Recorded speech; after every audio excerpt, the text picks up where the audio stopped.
हामीले किन रोजेको भनिदिन्छ 250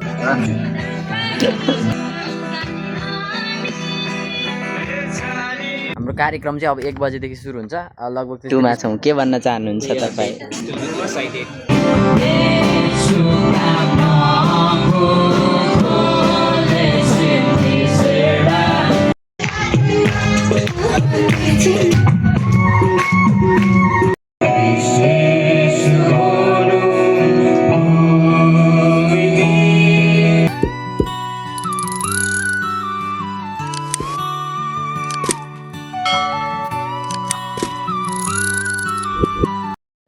hello everyone welcome to my YouTube channel अनि तपाईँहरूलाई स्वागत छ फेरि पनि यो डे 2 को भ्लगमा सोलुखुम्बु डे 2 को भ्लगमा अनि आज हामी सोलुखुम्बु डे 2 मा छौँ। आज हाम्रो अति नै खतरनाक कार्यक्रमहरू हुनेछ अनि त्यो कार्यक्रमहरू त हामीले तपाईँहरूलाई देखाइहाल्नेछौँ। चर्चभित्र 2 मा छौँ के भन्न चाहनुहुन्छ तपाईँ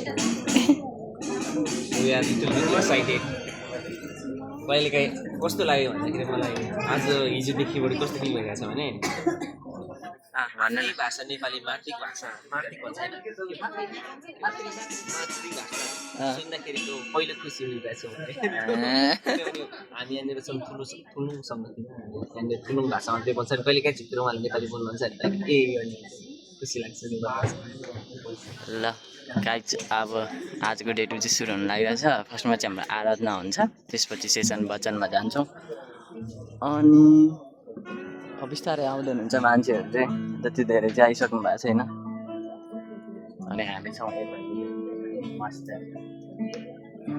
हामीले किन रोजेको भनिदिन्छ 250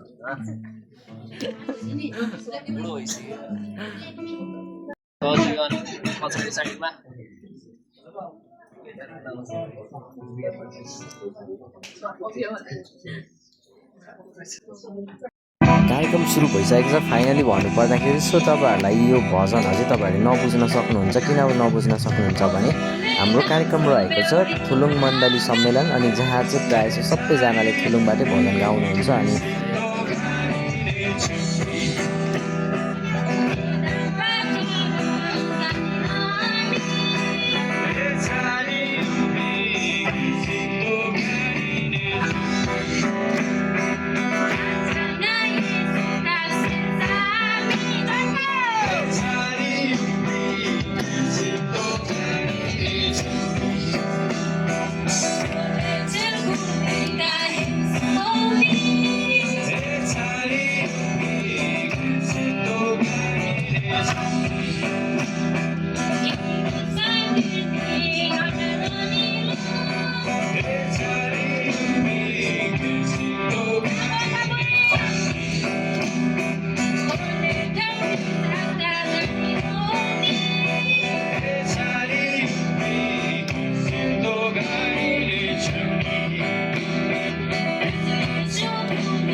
नसा चुडिएछ डाङडुङै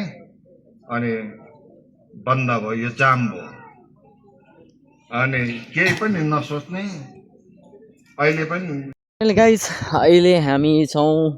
ज्योति चर्च अनि ढक्कसँगले यो चाहिँ देउसा अनि यसलाई चाहिँ अहिले सियोन डाँडा भन्दो रहेछ पहिला चाहिँ बुढी डाँडा भन्थेछ अहिले चाहिँ सियोन डाँडा भन्दो रहेछ अनि अहिले चाहिँ हामी खाना खाएर रेस्टको टाइममा छौँ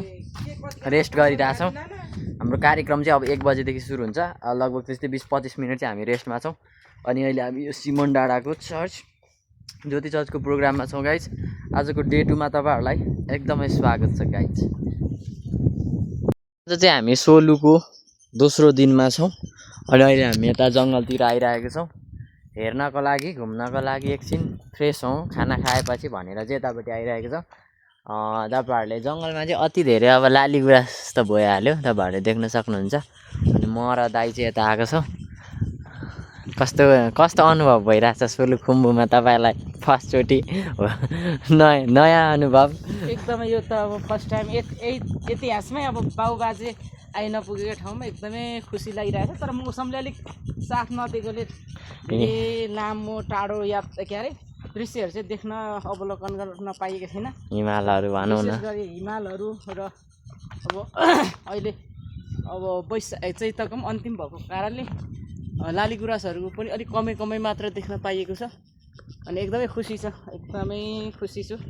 अनि हामी 3 जना दाजुभाइ चाहिँ आएको छौँ अहिले रेस्ट टाइम भएको कारणले खाना खाएर यतिखेर चाहिँ हामी घुमघाम गर्दैछौँ लगायत अब हाम्रो नेक्स्ट कार्यक्रम के हुन्छ त्यो तपाईँहरूलाई म देखाइहाल्दैछु दाउने साइड हो टक्क हामी भएको ठाउँदेखि बाटो चाहिँ यस्तो बबाल लाली गुराँस फाइनली गाइज निरजले 5 चोटि फोन गरिसकेछ हरा उहाँ खोज्दै होला क्या यहाँ चाहिँ टावर छ एउटा यतापट्टि चाहिँ लाली गुराँसहरू ओभर दामी देखिरहेछ यता साइडमा लाली गुराँसको जङ्गलै छ अनि यो यहाँदेखि चाहिँ यो चाहिँ पानी अमला भन्छ गाइज यसको चाहिँ मुनि अमला जस्तै हुन्छ पानी अमला सो अहिले चाहिँ हामी त्यहाँ हो चर्च चाहिँ अनि त्यो चर्च चाहिँ अलिक उता हो अनि चर्चदेखि चाहिँ यतापट्टि हामी आइरहेछौँ यो डाँडामा साइडमा यहाँ पनि एकदमै राम्रो भ्यू पोइन्ट चाहिँ देखिरहेछ देउसा भन्दा पनि यो सिमन डाँडा बुढी डाँडा भन्दो रहेछ बुढी डाँडा पनि भन्नु रहेछ पहिला अहिले चाहिँ सिमन डाँडा नाम चेन्ज गरेर चाहिँ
हामी यो